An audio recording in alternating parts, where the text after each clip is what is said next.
Welcome to this week's episode of Weekly Entrepreneur.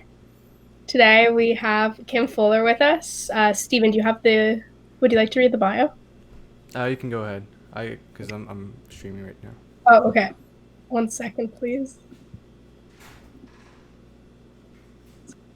Running through some technical difficulties today, so just take a moment.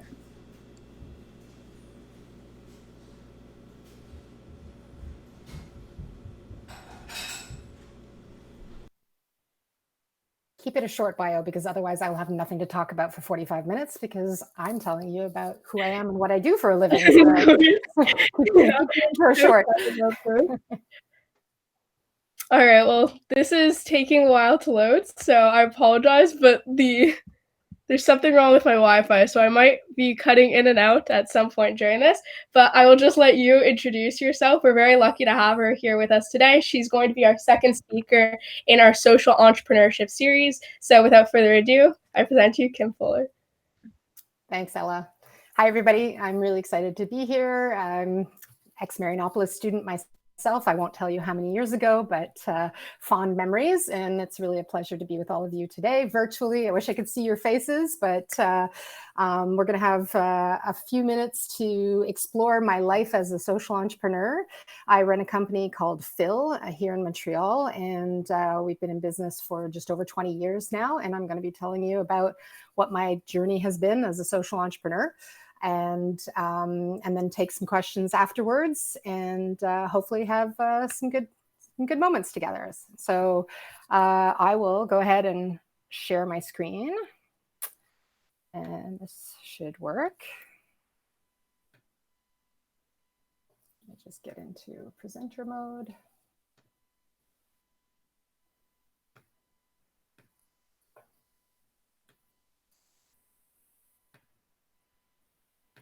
All right. There we go. Hold on a sec.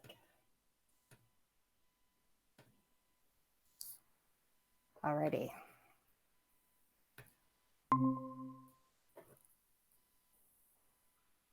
We just do a check that you can see that. All good? Yep. All right. So I'm the girl on the right. I was the girl who didn't really fit in.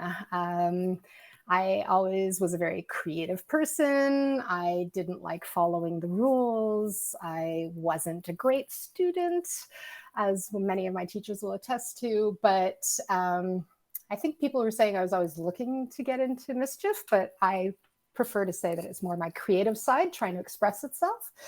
And I think that's what kind of led me on this path to become an entrepreneur and do business differently. So even if you're not interested in becoming a social entrepreneur necessarily, but if you have any kind of, itching to become entrepreneurial and get into business for yourself, hopefully you'll be able to take a few tips and some insights out of my talk today. So yeah, I've always been somebody who's done things a little differently, and this actually reminds me of a ballet class that I took when I was little, because I hated being on stage and I hated doing the classes. And I look back now and I'm thinking of all the times that I do talks and public performance or speaking, opportunities. And I guess with my career path, it's led me to being, on stage more than I ever thought. And maybe those ballet lessons early on in my life actually did serve a purpose. So we'll get down to my presentation, which is going to be focused on the F word. Now, this usually really panics people who have booked me for speaking opportunities, because they're like, oh my God, what have we done? What is she going to be talking about? I am known to have a bit of a potty mouth, but I promise to keep it clean for today's presentation. The joke here is that I'm actually going to be talking about founders and funders, the fuel that you need to have to run a business, the fear that's involved in it, and paying it forward, because that's a really big part of where I've come to in my life, and something that I really believe in. And so I'll be sharing some tips on how that can help your career, and also how it just helps in life in general. So we'll get down to the first topic, which is founders. So I started off pretty ambitiously. I got married, I started my business, and I had a baby all within 18 months. And this is not for the faint of heart.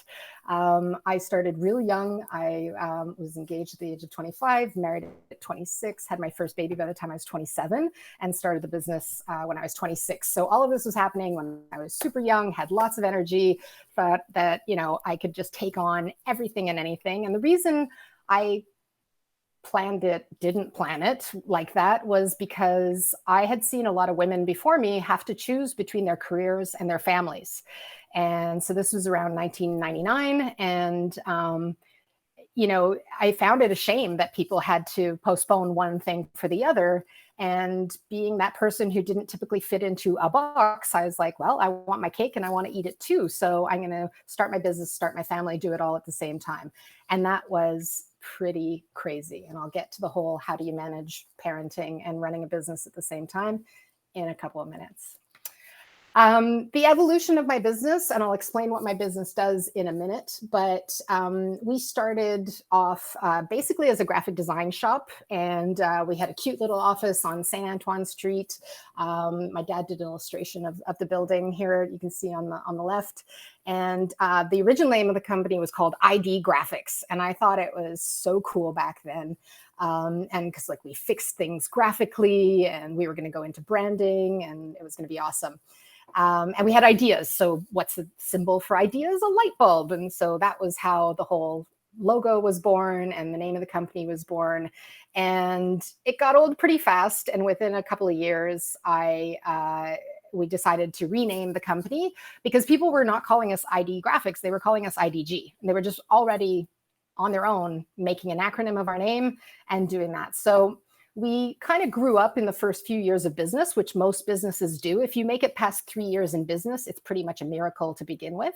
And so by the 4-year mark, we had all of this experience of 4 whole years under our belt and felt it was time to polish our branding and change the name. And we became IDG Communications because people were calling us IDG to begin with, but also because we weren't just doing graphic design. We were doing more than that. And we were doing a bit of, you know, consultant work and giving people ideas for marketing. And it was just more than just graphic design. So, and at the end of the day, it made us sound bigger and more professional. And it was amazing to see what happened when we changed the name the first time, because people were like, oh yeah, IDG, we've heard of you guys. And it's like, oh really? All 3 of us? Like we were such a small business. It was crazy to think that people just had this perception that we were much bigger and much fancier than we actually were. So that was an interesting experience for us as brand, you know, as people who are working in branding, to have this happen to ourselves. It was a really important lesson, and it was one that I was able to carry through and help my future clients with down the road. There was something nagging about the work that I was doing, that I always loved the part of my job where I was doing work for charities. And a few years in, I realized that half of our clients were charities and half of our clients were for-profit companies. And I didn't know how to be all things to all people. And so we decided to create a division of our business and call it Phil. And the origin of the word Phil means love in ancient Greek, which is great because we love what we do. And it was a perfect fit. It sounded like a cool, kind of laid back name. It didn't sound fancy or expensive, or, you know, it just was relatable.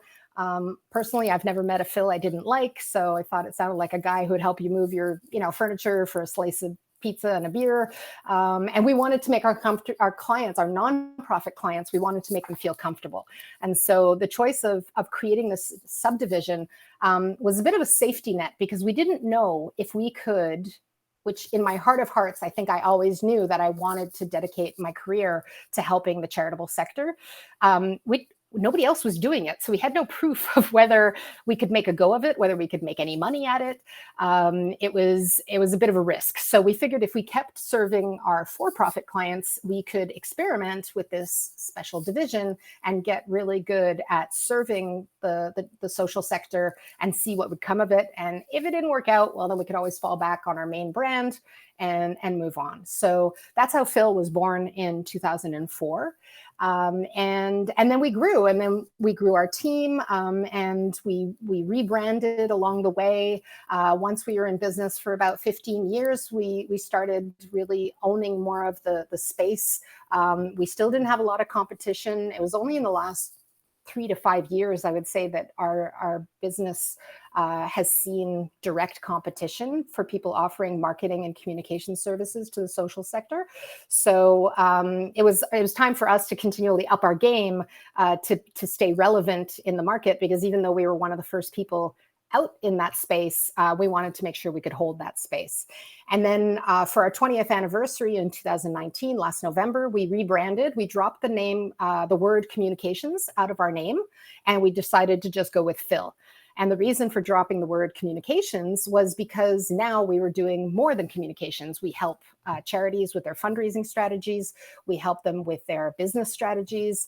We help them even sometimes with HR and all sorts of things that are thrown at us. We just help charities and socially missioned businesses do good and do it better. And so not having an extra name in the name gave us more flexibility to turn Phil into whatever we wanted it to be for years to come. And the logo progressed with the name change over the years as well. So that gives you a little snapshot of 20 years and how we moved around all the time. We were moving around because I was also raising my family at the same time, and it was great to be in all these different office settings. We've been in big lofts, and we've been in mansions, and now we've settled in this cute little place down near Atwater Market. And we miss our office a lot because obviously in COVID, we've all been working from home. But hopefully one of these days you can all come by for a visit.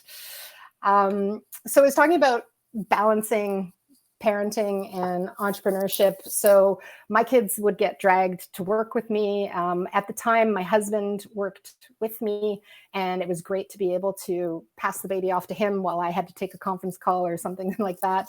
Today, my kids work as interns and help with database work and integration of websites, and they do it as a part-time job. These pictures are a few years old because they don't let me take pictures of them anymore because I'm a drag apparently. But they've each done, quite a lot of work for the company, which is fun. And my husband also moved on to a different job working for our neighbors, and we share business space, we share office space together, but we still keep it very much in the family. And it's been really fun because raising a family and raising a business at the same time, there's a lot of pressure for finding a balance between spending enough time with your family and spending enough time on your business. And I always felt like if I was doing too much of one, I was failing at the other. And so having the kids with me at work and teaching them skills that they could actually use one day, both my boys know how to build WordPress websites. So that's kind of handy, and data entry and all the other little tasks that we've given them over the years has actually made them more relevant on the soon-to-be job market where they're heading in the next few years. So it's been an interesting balance. I don't even think I would call it a balance. I think it's more of a cha-cha. But it was my way of dealing with having to do everything all at once. And so it was an interesting experience. I didn't start the business alone. I started it with a business partner. This is my buddy Dave. And I wanted to share some tips on partnership with you guys. It's really important to start a business with someone that you have shared values and principles with. You want to make sure that you have different and complementing talents, and that somebody's fun to be with. You're going to be spending a lot of time with this person. So you have to make sure that you get along, that you're able to deal with stuff together, and just being able to be honest. I know that sounds like something that's really easy to do, but it's not. And sometimes you have to concede on certain things that you don't agree on. And so having a good relationship with somebody, and it doesn't have to be your best friend. This happens to be my best friend, one of my oldest friends in the world. But as if you can have that open and honest relationship, it will make for a better business partnership. And the other thing is to never risk a good friendship over a business plan. So what happened a few years into the business was that Dave decided that entrepreneurship wasn't necessarily for him and wanted to go off and work in graphic design and do other projects. And so I ended up buying him a beer and saying, I'll take over the business, because literally that's what the business was worth back in those days, was like a pint of beer. And we parted on really good terms. And in fact, he continues to do design work for us, and even to this day, and we still work really well together. So even when times got tough, we were able to work through it, able to discuss it. It wasn't all pretty, for sure. Working with a partner is something that you have to seriously consider when you're going into business. And it could be multiple partners, but just try to look at, how do you guys get along, and have an open conversation about starting a business together before you start the business together. Really talk about what your vision is for the business and where you see things going, and understanding everybody's roles. Because if you don't understand who's in charge or how decisions are going to be made, that can also get kind of ugly along the way. So you want to really be able to set yourselves up for success, which means covering a lot of the bases before you get stuck, because everything's fine until it's not going well. And then when it's not going well, you got to be able to handle the situation with a cool head. So those are just some tips on partnership and having a founder with you. In terms of funding and funders, obviously when you're starting a business, you need some money to get going. In our case, it wasn't too hard, because we basically just need computers, internet, and the rest was just blood, sweat, and tears. And so we didn't need a huge investment in our business. And honestly, we were self-funded for 17 years before I even took my first important business loan. And that was a big risk for me, because I wasn't used to asking banks for money, and I wasn't used to being in debt. And what I learned along the way is that women particularly are more risk adverse when it comes to taking loans. And so women entrepreneurs are often the ones who will be like, investing their own money back into the business, like I did for so long. And I don't regret waiting so long that I did to put that investment in the business, but it certainly has made a huge difference. So a few of the tips that I would give entrepreneurs if they were looking to get outside money, either from friends, family, which we usually call love money, or an investor, or even a bank, you need to be clear about what your needs are, because they're going to want to know what the money is being spent on. And it's also good for you to look up who the funder is. So if you're going to talk to a bank manager, you should be able to have a good conversation with that bank manager and be ready for their questions, and know what kind of businesses they support, and ask them questions about the other entrepreneurs that they help, and so on, so that you can kind of find a relatability. The other thing is you're going to get rejected over and over and over again. And so try to ask why you're being rejected, because you can use that information to do better on your next applications, or find the right people to ask the next time. And obviously, if people have supported you, you want to celebrate them and give them updates on what you've been doing and how the business is doing, and how grateful you are to their contribution, because that you never know if you might come back to them at a later stage in your business and might have another business opportunity for them, which might require more investment. So if you lay the groundwork for having a good relationship with them off the bat, it'll pay for itself down the line. So those are a few tips on looking for money. There's a lot of different options out there, private funding, public funding. There's government funding as well. Those are fun, because that's like 400 pages of questionnaires to fill out, and then you cross your fingers and wait 4 years and they might get back to you.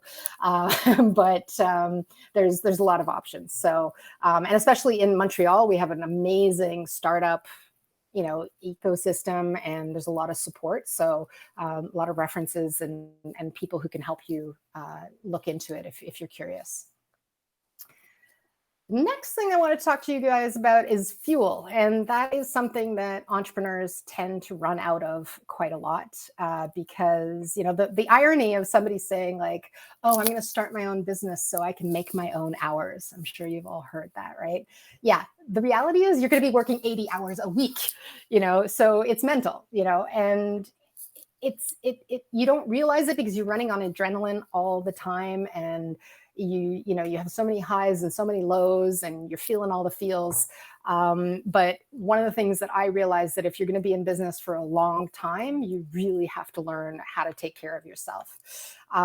So I love this image, because when you think of like when you're taking, I remember back in the day when we used to be able to take airplanes safely, right? And they would always walk you through how the mask would fall down. And they always say, put the mask on yourself before helping somebody else, right?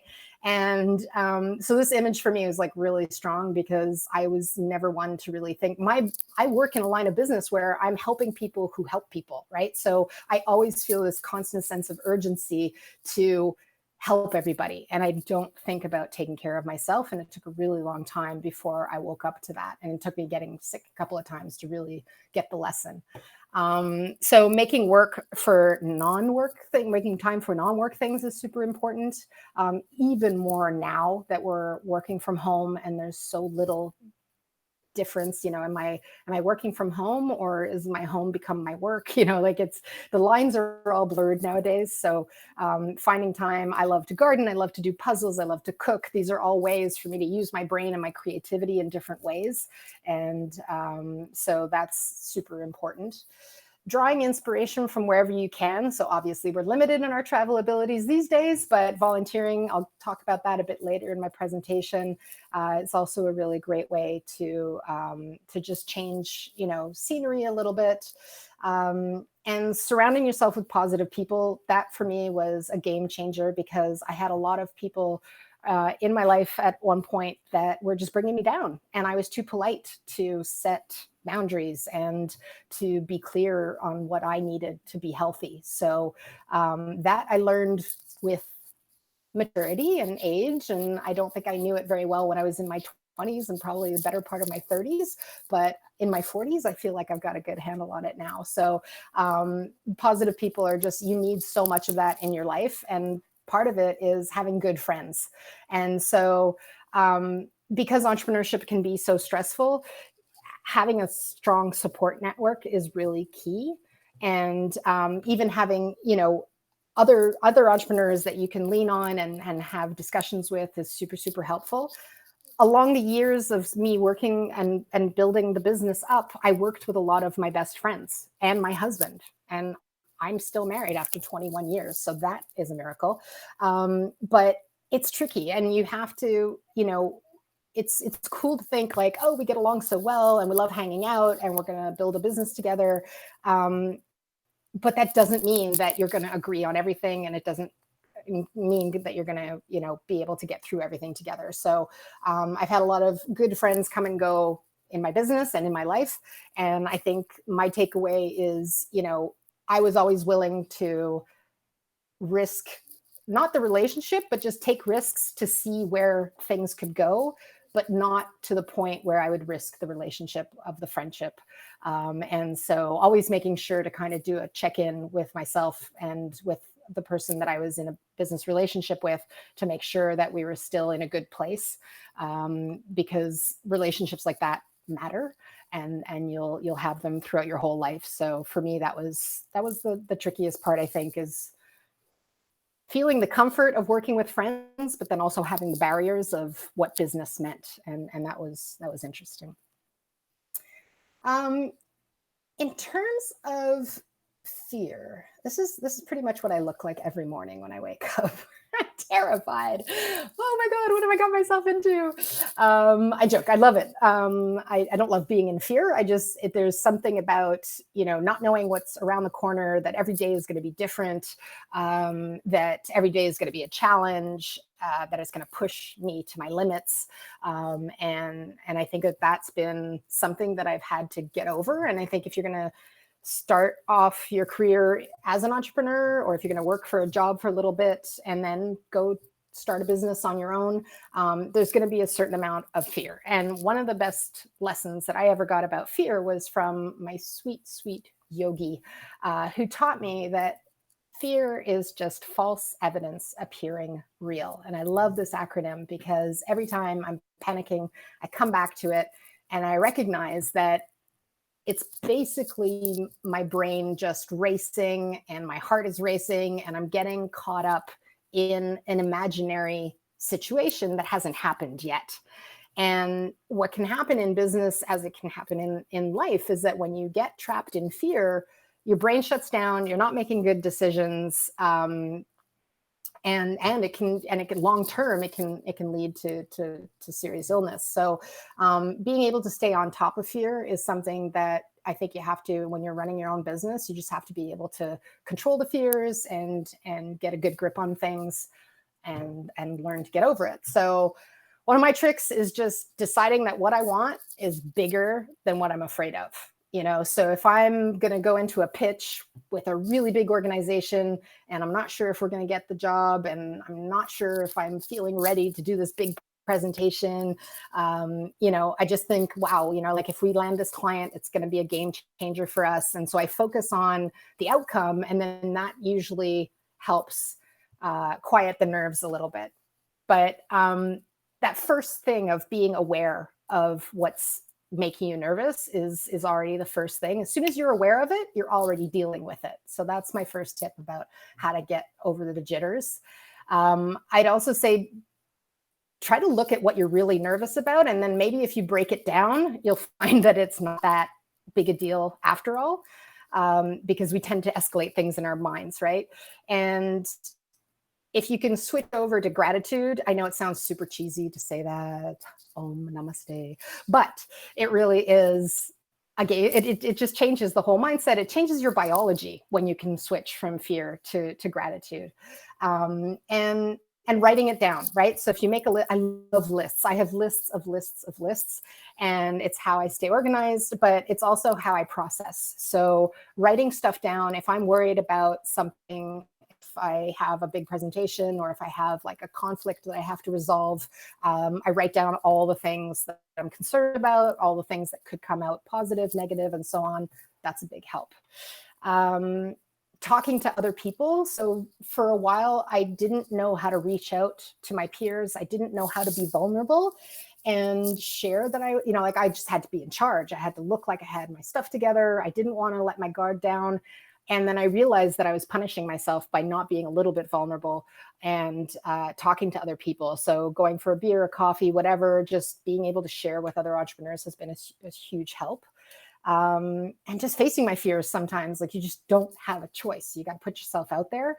And if you fail forward, fail fast, all those cliches, it will make you stronger if you don't like sit in your pity party too long, and asking for help is obvious. That has always been one of my biggest problems, is not being able to ask for help. I've gotten much better at it. And I think one of the reasons that I've gotten better at it is through helping others.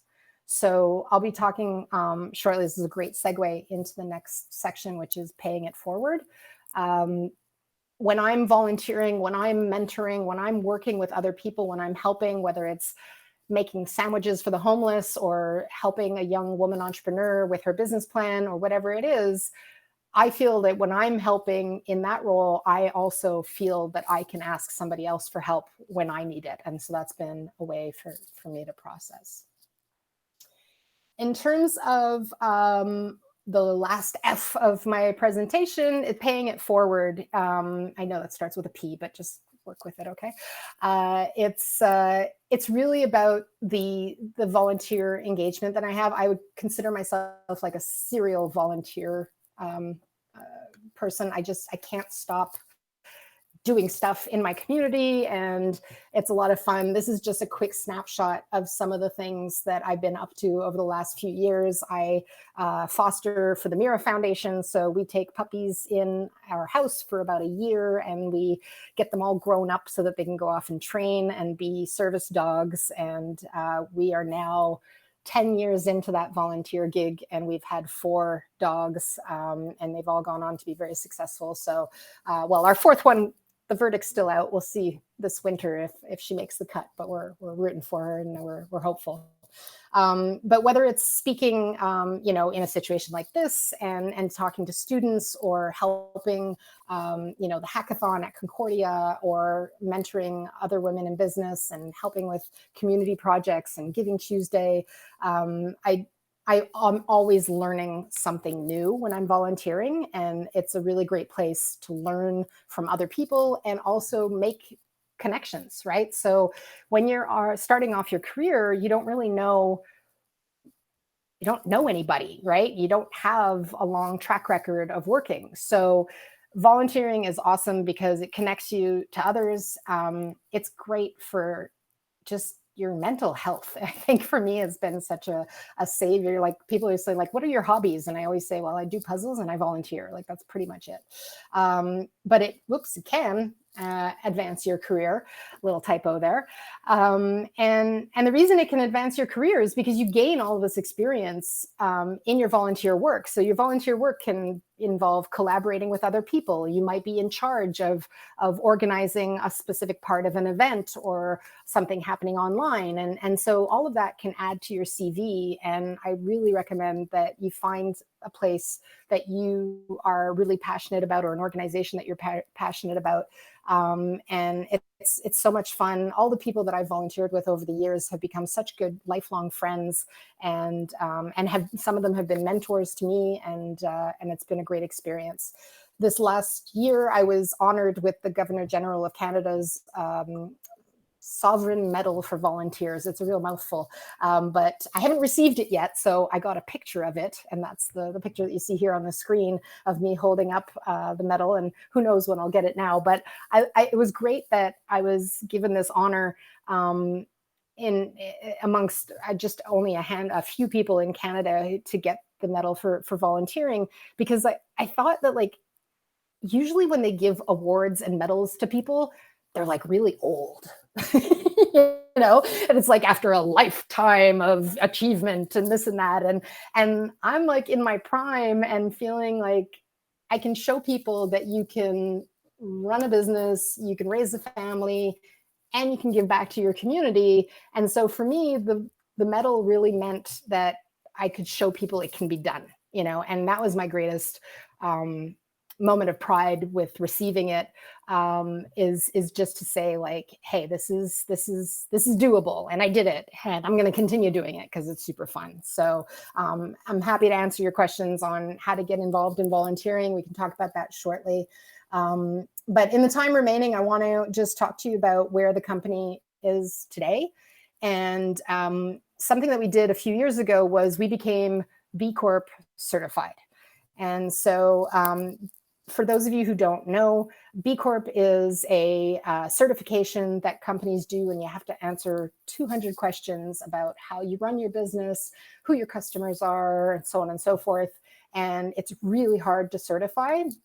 When we certified in 2017, there were only 2,000 B Corps in the world across 50 countries and 130 industries, and we were the 8th in Montreal to certify. We were only the 15th in Quebec, and there were only 175 of us in Canada.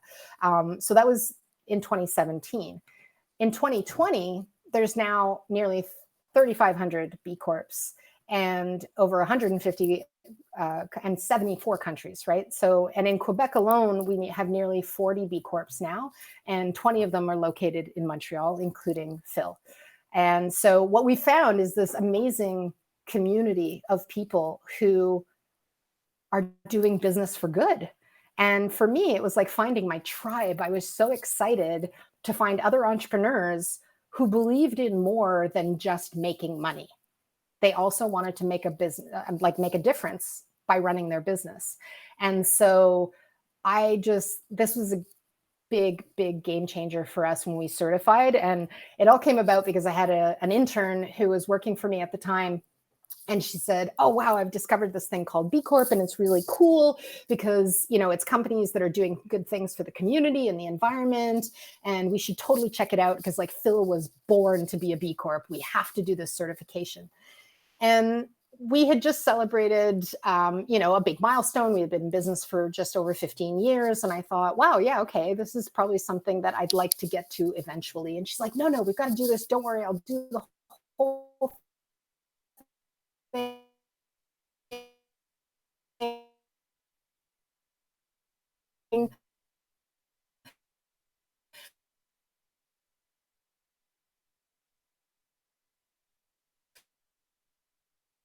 Well,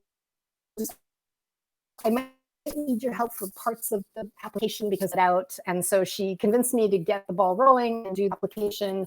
And then she went to Australia. I could never carve out enough time to dedicate myself to answering all these really hard questions. And even though we were doing so many good things as a business, like we were treating our staff really well, but we didn't have the written policies in place that said how we were treating our staff well. And we knew we were doing good for the community because we served charities and foundations and other do-gooders, but we didn't document exactly how our work was having a positive impact on society. So certification for me became kind of like, as a business owner, on how to measure what matters. And once we started doing it for the certification, it just became part of how we run our business, to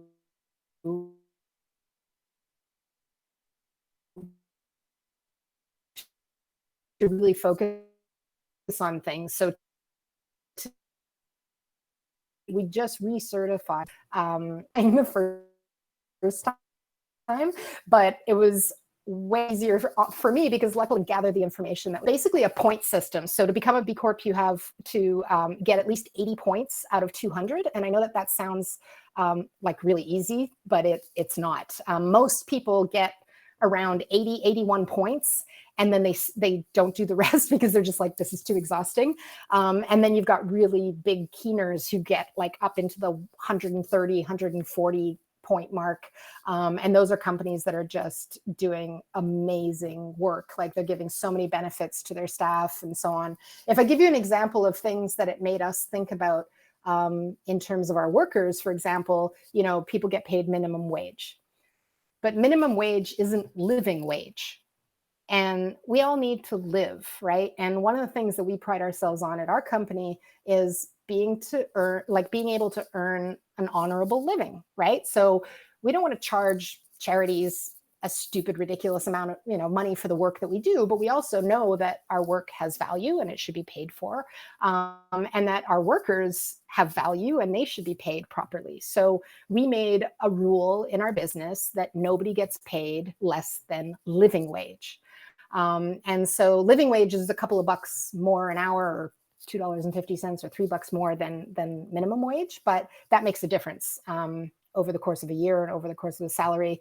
And so even our interns, we don't take advantage of interns by paying them the bare minimum. We also just make sure that they get a living wage because that's only fair.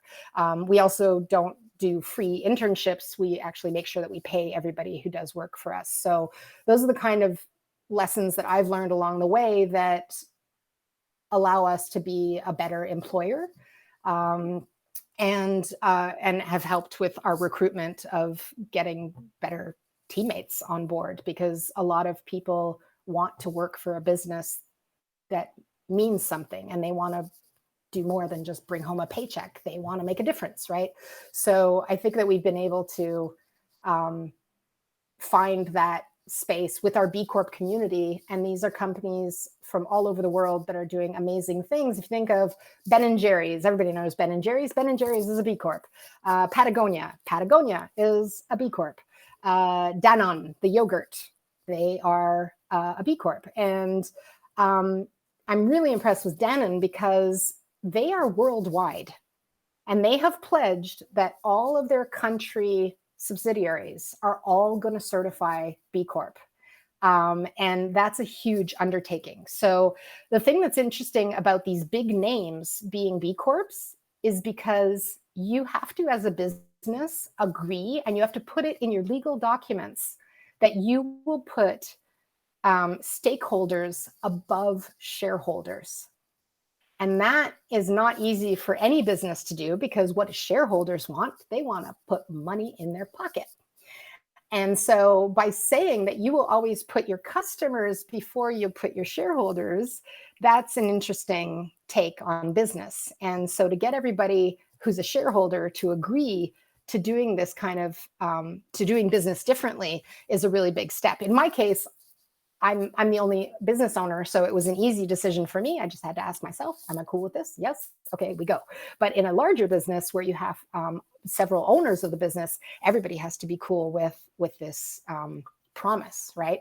And so that might be one of the reasons why we don't see a lot more B Corps in the world, but it is growing really fast, and it's growing especially fast in Quebec because, well, first of all, we're working really hard to get it known what a B Corp is and telling people what the benefits are of it.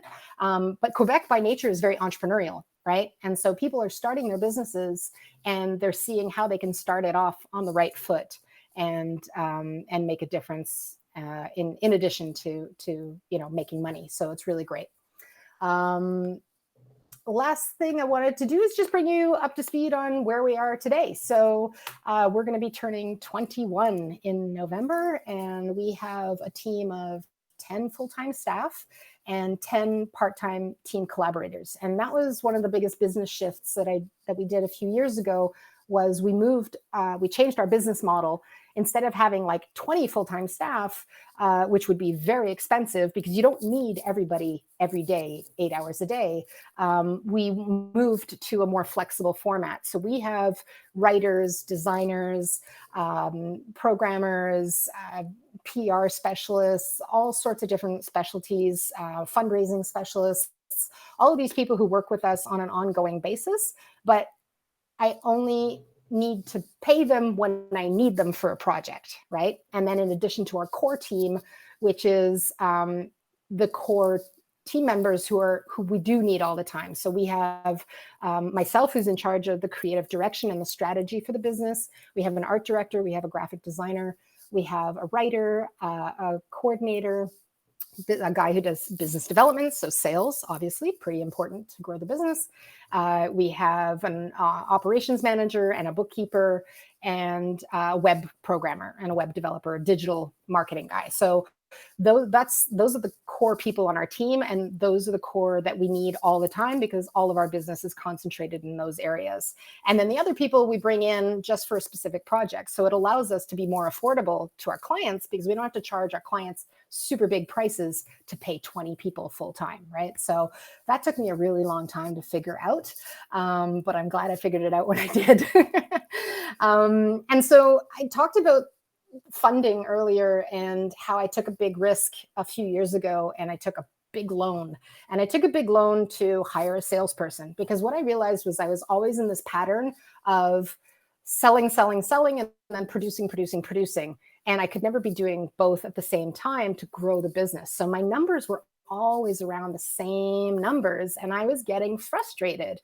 But I realized I couldn't be in all places at the same time. So I also didn't want like a salesperson who was going to be like a used car salesman, because in our line of work, our clients are so precious, and the work that they're doing, I mean, they're tackling some of society's biggest problems, right? They're fighting cancer, they're helping the homeless, they're, saving lost children, they're doing big, important things. And I didn't want somebody who'd be like, real sleazeball salesperson. So it took a while, but I found the right person, and he had an amazing track record and great experience. And what was so important to me was that he didn't want to join my business and change it and do everything his way. Like, he was really open to collaborating and building the business with me. And so I was really excited to find the right person for the job. And it made a big difference because last year in 2018, 2019, we nearly we had a really big growth spurt, and we went from a small team of 3-4 people to 9-10 people in a really short period of time. And our revenues grew really, really fast.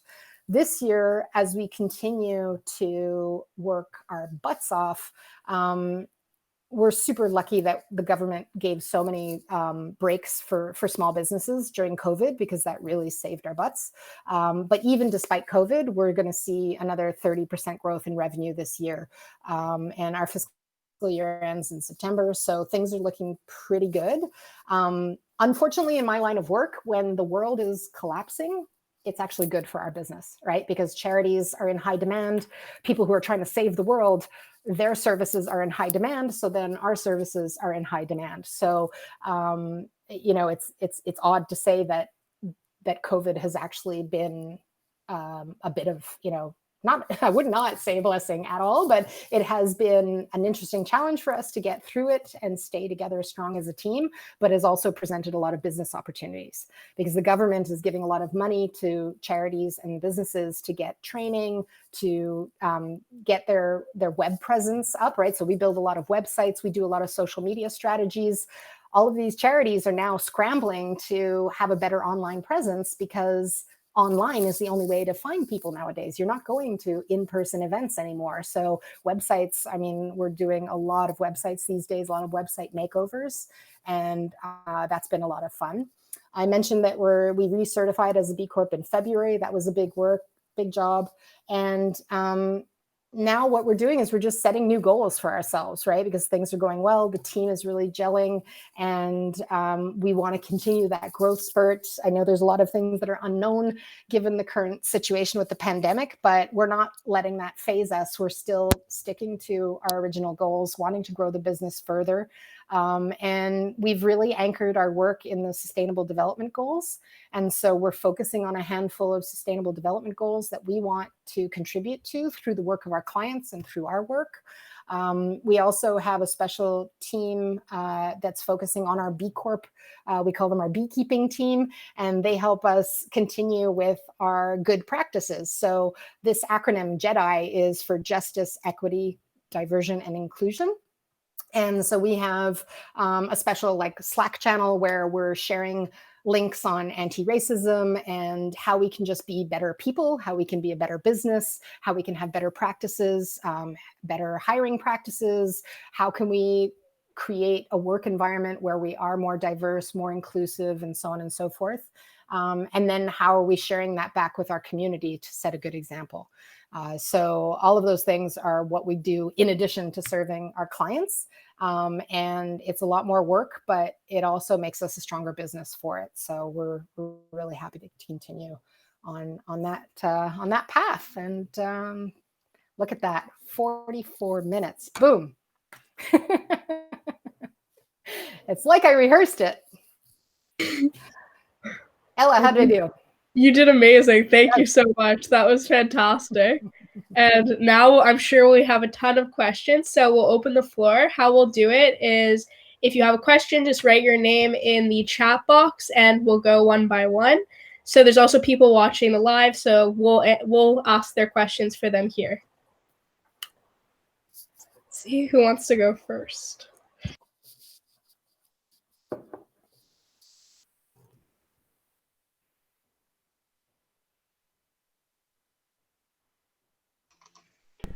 I guess I can go first. Can you hear me, by the way? Yeah. Okay. Just for your team, because of COVID, have you found it? Because you said you guys are 10 full-time and 10 part-time. Do you think it has been very difficult for you guys to stay together and feel that sense of belonging because everything has gone digital? Because before you guys were all meeting in person, so it was very easy to communicate. But now, how have you guys done?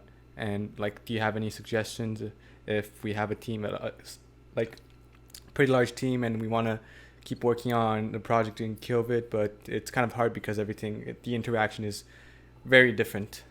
Yeah, it is different. It took a little while to get used to it. Fortunately, we already had practices in place in our office where people could work from home.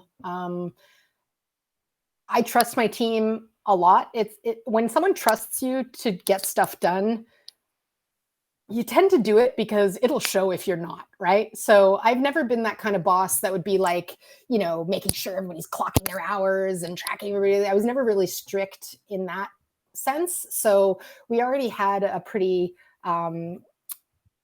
flexible work environment. We also had a lot of online tools set up. So project management tools, communication tools, I made reference to Slack earlier. We use a different version of Slack, but I'm just using the term Slack because everybody knows what it is. And so all those chat mechanisms and project management tools that we had in place allowed us to stay productive and stay connected. And then one of the things, and this is funny because we had been trying to organize it for years, which was, and we used to do it years before that, and then we stopped doing it for some reason, was just a quick scrum in the morning where you get everybody together, really quick half an hour meeting. Everybody talks about their priorities for the day, what they've got on their plate, if something's blocking them from moving forward on a project, if they need help from a colleague, if they need more information from the client or something like that. And so we started doing Zoom calls at 9 o'clock every morning, just for a quick 20, 30 minutes. And, the first rule of the Scrum is you do a personal check-in. We just make sure everybody's doing okay, because in March and April, it was really hard. The isolation was intense and people were all dealing with it in different ways. Some people were super depressed. Some people were super hyper. I was all over the place. And so just being able to speak honestly and openly, because one of our policies at Phil is we want everybody to be able to bring their whole self to work. Right. And I want people to go home at the end of the day and still have energy for their families and their loved ones and their friends. I don't want everybody to be totally drained. So being able to say, I had a good day yesterday, or I had a shitty night's sleep, or whatever, it's just get it off your chest, talk about what you got planned for the day, and then everybody shares, and then it starts the day off. So every day we see each other, and that was a big help for us to stay connected. And we used to do 5 sets in person once a month with the whole team, with the collaborators and everything else. And we moved it to online.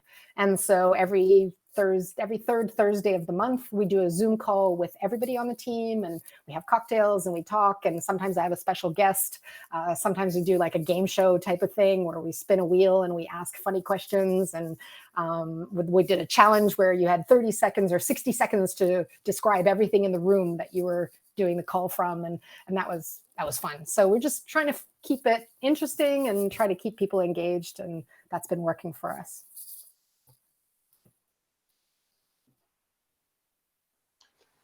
Awesome. I think it's my turn now. So hi, Ms. Bowler. Sorry I came late today.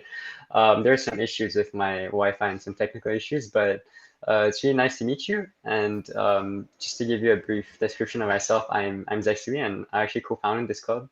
And I'm really grateful to be here with Ella, Elspeth, and Stephen. But before starting with my question, I just wanted to ask. I saw a lot of cats in your presentation. Are they yours? No, it's all stock photography. Really I have a cat, but okay. he does not appear in the slides. Yeah. Okay. They just really had like funny facial expressions, and just found them really cute. But onto my question, I was wondering. So you mentioned that you asked for a loan from a bank, and we've had some previous entrepreneurs that have started startups, but they went through the route of, say, like angel investors instead, because they thought it was more easy, and also the support they give you usually, and they're also more lenient when it comes to like of money. So why did you choose specifically a bank loan at that stage of the business? Investors don't take social entrepreneurs seriously because our focus is not profit, right? So investors generally want profit, and they want a return, and they want a specific timing on when that return is going to come in. And so that's even why for so many years, I didn't even dare ask even a bank for money, because they're like, oh, you work with charities? Huh. And I'd practically be laughed out of the room. So it took me a while. It took until I became the company became a certified B Corp, where I learned about B Corp banks. And I developed a relationship with one of them, and they kind of gave me, because they specialize in entrepreneurs and they're a B Corp, I was like, wow, maybe I have a shot at this, because they get me, right? They're a B Corp. Mm-hmm. They understand what I'm up to. By then I'd been in business for so long. I guess I could prove that I knew what I was doing at that stage. I hope I could. And so that's how I made that leap at that point. But, going to a private investor or angel investors was just not in the cards for my line of work, because I'm not selling running shoes or, in a service business, and service business are even harder to invest in because the return is iffy. So traditional bank loans seem to be the best way for me to go. Okay, makes total sense. Thank you. All right, I'm next. So hello again. Thank you for the wonderful presentation, by the way. I really enjoyed it. And I suppose a really quick question, but what would you say that surprised you the most actually about becoming a B Corp? I would say how it affected the growth of our team. So we regularly get people emailing us out of the blue saying, how do I work for Phil? Or I saw your website, or I visited your Facebook page and looks like you're doing cool stuff. I want to do cool stuff too. This is the kind of cool stuff I've done. I want to change the world. Let's do it together. And so I get these like random job offerings, and I look at like my director of operations, my communications person, my web designer, all of these people just wrote to me out of the blue, and they ended up with jobs. I didn't even know I needed them until they showed up on my doorstep. And so what brought them to Phil was the fact that we stood for something, that we had good values as a business, and they were attracted by that. So I'd say the human resources side of things was really what surprised me the most. Because at the end of the day, being B Corp certified doesn't really matter to my clients very much. I mean, it matters once I explain what a B Corp is and all that, and they finally get it. That's great. But they're coming to us because we're specialists in their sector. And they're not hiring us because we're B Corp. As a consumer, I make sure that I buy products that are safe for the environment and so on and so forth. So I'm looking for things that are certified when I make a purchase, for example, but it doesn't work like that in my line of business. So I would say like it did a lot for my business in the sense of the growth of our business and us being a better business because we're a B Corp, but it didn't grow our business by getting more clients because we're B Corp directly. People aren't shopping saying, I want to find nonprofit specialists who are B Corp certified. I think that our company would be like the only one who shows up in Montreal for sure. And so, yeah, the staff side of things is really what was the biggest surprise, was just how many amazing people came forward just the right time when I needed them the most. And we found a way to work together. And that's how the team kind of organically grew. I only in the last 5 years have had to put out a job opening maybe 5 times, just because other people just kind of knock on our door and we get to talking, and, good things happen. Nice. So yeah, it's fun. Thank you for your answer. I believe Ella's next. It's my turn now. So you were mentioning before that something that's unfortunate with social entrepreneurs is, especially with investors and just in the business world, people don't fully understand what they're doing and how they make a profit out of it. So, and then because of that, they're not taken as seriously as other investors. So how do you suggest finding a balance between profit and helping society? I think for many people, and for a very long time, profit and planet, let's call it, have been seen as you have to pick one, right?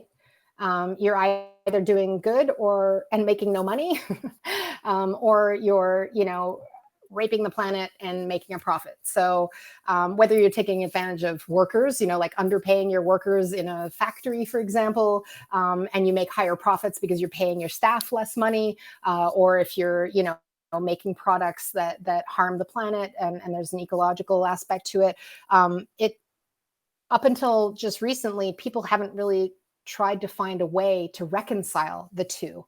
And so the more that people can recognize that we can do good and not do harm, then we're going to be heading in the right direction. And so what I'm really encouraged by is that there is a whole new generation of business people and especially in the B Corp community and other similar certifications that get that. They understand that they're not mutually exclusive. And the old way of doing things is still permeating our society, and it's still very much in the corporate space, that it's like kill or be killed, and it's very aggressive and it's very masculine, and a lot of decision makers are still very male. And so that's the other thing that I'm encouraged by with a lot of women entrepreneurs, is that I'm seeing collaboration, I'm seeing people helping each other out, and that's starting to shift how we do business. All right, so I have another question. This time I want to ask about leadership. So you said for a few years that you were only, like, your team was only like 3, but then recently you guys grew by a lot. And so how was the leadership process? Because even for myself, like, I have a nonprofit, and at the beginning of the year, like, we were quite a big team, and it was hard for me to act as a leader because there were so many different things going on. So how did you manage that process? And then also, could you talk a bit about your philosophy as a leader? And because as a woman, it's still, I think, a bit hard for a woman to be a leader compared to a man, because you have this masculine idea of a leader who's super confident and all those kind of things. So I just want to hear about your perspective on that. Thanks, Steven. That's a great couple of questions. Don't let me forget, there's 2 parts to that question. First part of the question was managing growth and the leadership role, right? Okay. So yeah, that's leadership is a topic that I'm super, super passionate about, because it took me a really long time to get comfortable in that role. And I never even like had the description. I always called myself a creative director. I didn't even put like CEO or president on my business cards for the longest time, because I didn't see myself as a traditional business leader, right? I still don't. And now, instead of being shy about it, I'm actually proud that I'm different in that way. So when the business started growing and I started giving away more responsibility so that I could help grow the business, my director of operations said, you have to delegate to elevate. And that's like my mantra now, which is, it helps me remember that I don't have to carry the weight of the world on my shoulders. I've assembled a really great team of smart people around me, and I need to ask them for help. I need to empower them to go forward and take choices, make choices on their own, take responsibilities for things. Sometimes that means accidents happen, things screw up, and we have to pay the price for it, like literally pay for it. But it's part of the growth. It's part of the learning process. It's part of making them into better leaders. And so we've actually offered a lot of leadership opportunities within our team, even for the more junior people on our team. We have workshops, we have speakers who come and talk to our team about how they can be better leaders. And so when you're in a job position and you're like, well, I'm not in a leadership role, it doesn't apply to me, but it does, because you're leading what you're in charge of, right? And you have to take that seriously. So I think my biggest lesson in all of that was learning to let go. And I'm still working on that. I haven't quite perfected that, but it's just trusting that it can be done. It can be done a little differently than you would have set it out to be. That I think that for me is one of the hardest things is, and sometimes I've been so pleasantly surprised by kind of like letting somebody else take on something, and it has a different outcome than I would have, a different take on it. And so I think that's been interesting. And yeah, and I'm constantly learning how to be a better leader myself, and then sharing what I learn with others, so I can help my team do better as well. The second part of your question was about female leadership and the different challenges that that's presented. So yeah, I get asked that quite a lot, and I think we've made a lot of progress, but there's still a lot more progress to be made. And I think that goes back to what I'm learning, I'm involved in, it's funny because I grew up with 3 big brothers. All my friends were guys growing up. I was a total tomboy. I didn't do like the mommy and me groups because it was like I was working, right? So I didn't even have time for building relationships with women in my friendship circles over the years. I did, but from a business standpoint, I didn't really have many other mentors. There weren't a lot of women who were trying to build the kind of business that I was trying to build back in those days. And so I felt quite alone a lot of the time. And I had a few role models and a few mentors, but they were mostly men. And so there was also that disconnect of not really having the same challenges. And also I'm a woman. I started really young. So you could imagine me trying to go in and impress a room full of people. And I'm like this tall, bubbly, blonde woman who smiles and giggles all the time. Like, and she's like artsy and creative. Try being taken seriously in business when you have that profile, you know? And so it was always, for me, it was like a challenge to show people that I could be all of those things and that I could be a nice person and be successful in business. So you don't have to be cutthroat. You don't have to stab somebody in the back to make a deal. You don't have to step on people to get ahead in your career. And so those moral values that I guess I was brought up with helped me, grow into a stronger leadership role over the years. And then I started joining groups. So one of the first women's business groups that I started being part of is called SheEO. And it's an awesome group that people who have the money contribute to a fund. And then we fund women entrepreneurs, women-led ventures. And I applied for funding back in 2015 when they first launched it, because it was the first competition or application for funding where they were more interested in the good that the business was doing as opposed to the profit that it was making. And so I loved that experience. I made it into the top 10 finalists. Unfortunately, they only had funding for the top 5 in that first year. So I didn't get the cash, but I definitely got introduced to a phenomenal network of women in business. And then a couple of years later, when my business was doing well, I became an activator. And so now I contribute to helping women build their businesses. And that's been an amazing experience. And within the B Corp community, I'm part of a group called We the Change. And that's a bunch of women CEOs that are working on some really important issues, be it racial equality, more women in government, all sorts of big, important topics. We're working on it together. And it's also a little community of women who are all sharing the same experiences and going through a lot of the same stuff. And so I found that those networks have been really beneficial for me to just not feel so alone in my challenges and in my struggles. And it's a great support group. So I'm lucky to have that in my life. Awesome. Thank you for that super comprehensive answer.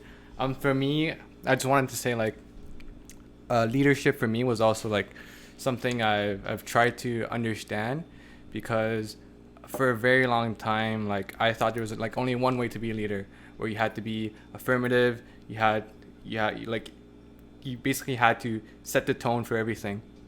But then I've realized sort of that especially over the recent years, that leadership, you don't have to be someone else. You can be yourself. Like for myself, I'm more of an introverted person, and so I found that even though you're an introvert, you're less confident in certain things. That's okay. And I found this super interesting relationship between being a leader and being vulnerable, because when you're a leader, for me, I think that when you're a leader, it's less about yourself and leading people, and more about just empowering the people that you're sort of leading and bringing the best version out of them, and also having the courage to do that. And so leadership should be really about enabling the process of building trust between people, and I guess building community. That's my take on leadership. Yeah, and I think empathy is super, super important in that, and being able to relate what other people are going through and so on and so forth. if you're empathic towards a situation or a person, it doesn't make you a pushover. It doesn't make you a weaker person. You can still be a strong leader and have vulnerable moments. Yeah, exactly. And I think that when we humanize what leadership really is, and you can be yourself, then it makes everybody around you more comfortable, and it makes people connect with you better. And if that happens, then you're that much better of a leader for it, because you've got, a better support system around you. So I think that there's still a really long way to go before, and it's not about airing your, dirty laundry. I don't show up in front of my staff and pouring tears and worried about things, but, just being comfortable enough to be a little vulnerable is good, because it makes you relatable. Yeah. But why do you think that's not like the current image of leadership is not that? Why do you think that's the case? Yeah, hundreds and hundreds of years of men in charge. Yeah. No, I'm just kidding. But it's like that stoic, you have to have a stiff upper lip. There's a whole generation of people who were brought up to not show any vulnerability, and boys don't cry, and you have to be this and that and whatever. And so it's in part a generational thing. It's a societal thing. I think one of the things that I've always done as a leader is ask a lot of annoying questions, like, why are we doing it that way? And does it have to be done that way? And what happens if we could do it differently? And I'm constantly annoying everybody around me, wondering, like, challenging the status quo, and challenging, how businesses are run. And I mean, I walk around, like, when we're at work, I'm barefoot wearing jeans and a t-shirt. I don't dress like a CEO. And I mean, yes, sometimes I'll put on a pair of shoes when clients come in, but my clients are also used to seeing me barefoot. And it helps me be creative, and that's who I am, right? So I don't want to overcompromise that, but I do also respect and understand certain situations call for certain behavior. And I think that that's also important to recognize, that if you're in a leadership position, you have to know how to behave, so it's not just about being a total rebel all the time and being a total hippie, but just a little bit of disruptiveness is healthy, right? Awesome. I won't take any more time, so I think it's Zexi's turn. So go for it. Yeah, awesome, thank you. Wow, I'm feeling a lot of emotions right now. It's really inspiring to hear from both of you, Ms. Gola and Steven, you too. But on the topic of leadership again, so it's interesting how you talked about partnership at the beginning. So you started off by working with sorry, I forgot his name. I'm terribly sorry about that. But Dave, yes, Dave, you're a good friend. And I was just wondering, how is the dynamics between you two? And especially given the fact that like he's a man and you're a woman, how were the dynamics? Was it harder on you? Was it easier with him, etc.? And also, how was the transition afterwards when you took on the lead? So sorry, I'm making you work so hard. Your muscle memory. There's like two parts again. They're good questions.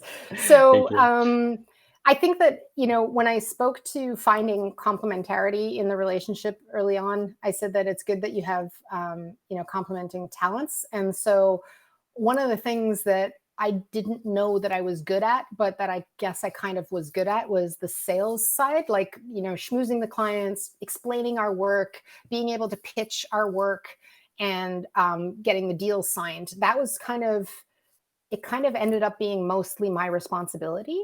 And Dave was more doing the creative direction. He was doing the design, a lot more of the design work, coming up with, the creative side of things. And so while we didn't have a very clear-cut definition of each of our roles, they kind of developed into being those roles.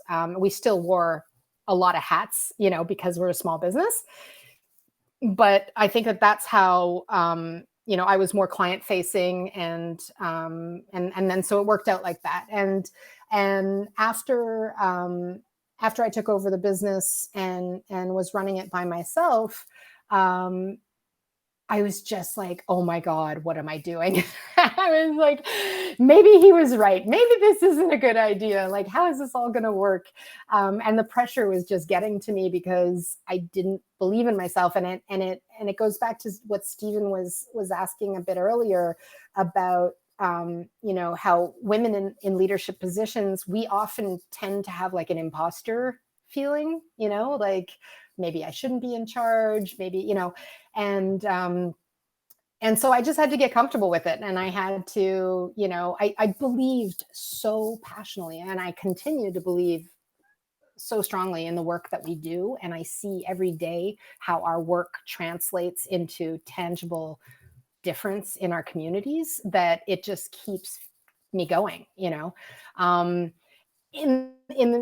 to answer the part of your question about the dynamic between men and women in a leadership position, it still annoys the heck out of me that, today, for example, when I go into a business meeting with my vice president, who's a little bit older than me, so he's got gray hair, and he looks, he dresses so sharp, and he's like he looks like a business guy, right?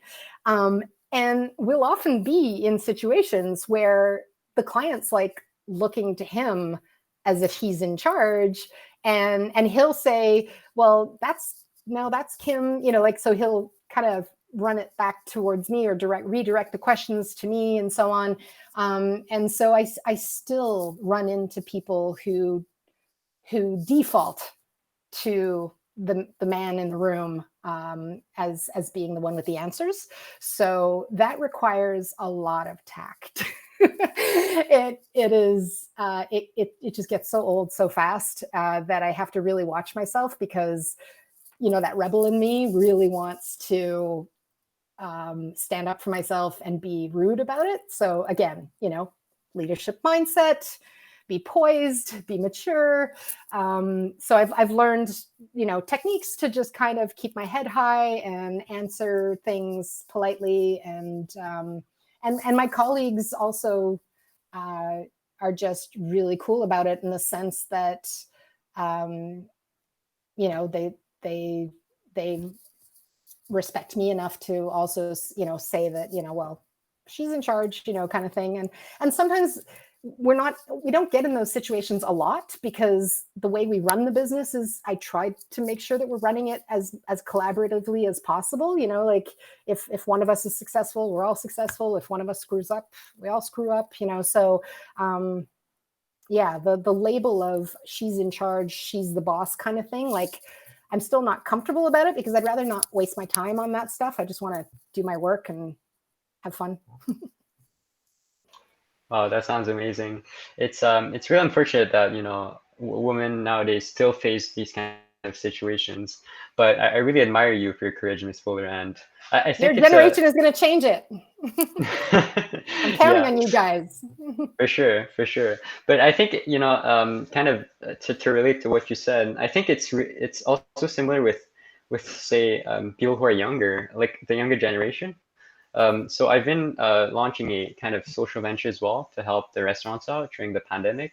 And, I've tried to reach out to some pretty well-established restaurants, and often they would disregard like the younger students, like us, as not being realistic, being overly ambitious, and they just have like these conceptions in their mind, which already puts us like behind in our work. And instead of embracing the opportunities and the new ways of looking at things and seeing it as potential, Yeah. But I totally get what you mean, and thank you for the insight, Ms. Fuller. My pleasure. So I have another two-parter question for you, but this time on volunteering. So the first part of the question is, how do you suggest finding new organizations to volunteer for? And the second part is just during COVID, I don't know if you have any resources or any tips for how to still volunteer, how to still stay active and contribute to the community.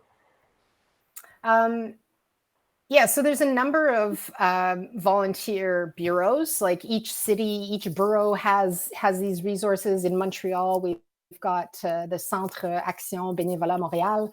I think their website is CABM dot something. And I would say that's a good place to look, is to go to those volunteer bureaus.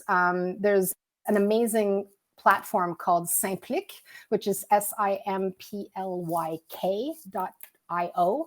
And they have not only a platform that allows charities to list the volunteer opportunities, they also have a website where they can take donations for the charities and stuff like that. But they added, right at the beginning of spring, because of COVID, they added a special COVID volunteer opportunity so that they could match volunteers with charities that needed help during COVID. So I would definitely say check out Simplyk, because they're good buddies of ours, and also just doing great work.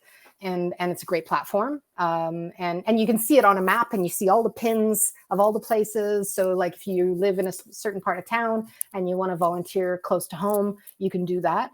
And I think, putting yourself out there and volunteering for a cause that you care about, or a position that you're curious about, because maybe, you see yourself one day going into a certain line of work. And maybe if you did this kind of, volunteering, like if you volunteered, okay, bad example during COVID, but if you volunteer in an old folks home because one day you want to go into, geriatric medicine or something like that, like it makes sense to kind of line yourself up to already doing jobs that will make sense and be helping you in the future. And there are a lot of charities that are confused right now because they don't know what to do with their volunteers if there's no in-person events. So many charities counted on in-person fundraisers and, bike-a-thons and walk-a-thons and all the a-thons you can think about. And now they're panicking, trying to figure out how to go digital. So I think that's a really important way that young people can help charities right now, is being part of consultations, helping them, give them some insight into what young people care about. I know that I'm encouraging my clients to ask as many young people as possible to kind of get the pulse of what's going on. And, because a younger generation doesn't give or volunteer the same way that my generation or the one before me did. Right. And also charities have this notion that younger volunteers aren't going to be as loyal. And that's a lot of work for them because they invest time training you up, and then you get trained up and then you move on. And so there's like a reticence to bringing on younger people because of that fear of being, of wasting their time kind of thing. So I think there's a lot of work to be done in that respect. The charities have to be more open to today's workforce and today's volunteer workforce. And I would say even, apply to be on a board of directors if you can, because that's a really cool experience. And I think we need more younger people and I mean, absolutely a more diverse ethnic backgrounds on boards too, because it's still a lot of old white guys. Well, thank you so much. I know I for sure will be using a lot of the resources you just mentioned, and I'll share the 2 links that you spoke about with the rest of the club as well, so everybody has access to that. Cool. So I think we have time for one more question. So Elspeth, you'll be our final question. All right, perfect. Is it one question or is it 2 questions disguised? No, it's one. But you might have a few different answers. So, but just when it comes to entrepreneurship as a whole, there's a lot of things that you have to consider and really think about, like yourself, managing yourself and forming healthier habits, and learning to, if you're not good at manage other people and interact with them, and then of course everything with the business. But I'm not sure if you read a lot, but on the off chance that you have seen some good books out there or have read some good books in the past that have like helped you be who you are today, I was wondering if you had any recommendations. Yeah. Perfect. So I have some books that are like more specific to my line of work, being in the charitable sector, but I think Any book that Simon Sinek has written on leadership is really cool. My favorite one, because I'm in the marketing world, is Start with Why. And his TED Talk, if you have a few minutes, watch his TED Talk, Simon Sinek's TED Talk on Start with Why. It's really amazing, and it helps you learn how to talk about what you do. And so when I started running my business, I was like, we're a graphic design shop that helps charities, and I was very literal about what we do. And when I learned how to explain why we do what we do, then that was huge. And so I found that people were connecting with us a lot better, and they were just as excited to hear about what I was doing because my why was interesting. So from a business perspective, that was a really good book. There's also a book called Speed of Trust, which is a great book. And on a personal level, like personal development, I love the book, The 4 Agreements, like this one. I actually have like multiple copies of it. And I'm not kidding. Like I have multiple copies of it. Oh my God. Because I give them away as gifts. Okay. I have multiple copies of Start with Why. I have multiple copies of this one. Yeah. And the 4 Agreements is just such a simple notion of just being true to your word and being true to yourself. And it sounds like such easy concepts, but they take a lifetime to master. And so I try to read as much on as I can. I don't have a lot of free time to read. I love reading so much, but often I'm stuck reading for work purposes, and I don't have a lot of free time. But when I do have free time, I like reading about the people who are doing things differently. And so, there's a lot out there, and certainly the B Corp website for me has been a whole set of resources of itself, just to learn from my peers and do better in that respect. So yeah, I would say that those are my top faves. Thank you so much. All right. Well, thank you so much for coming today. We really enjoyed, speaking on behalf of everybody watching and myself, we really enjoyed your presentation. It was fantastic and very insightful into what it's like to be a social entrepreneur. And I know we're definitely all leaving today with a lot more resources and a better understanding and appreciation for what you do and for what businesses like B Corps and other ones that want to help the community do. So thank you so much for taking the time to come speak to us today. And now Stephen will end the live stream, and if you could just stick around for 2 minutes, so then we'll close it all up.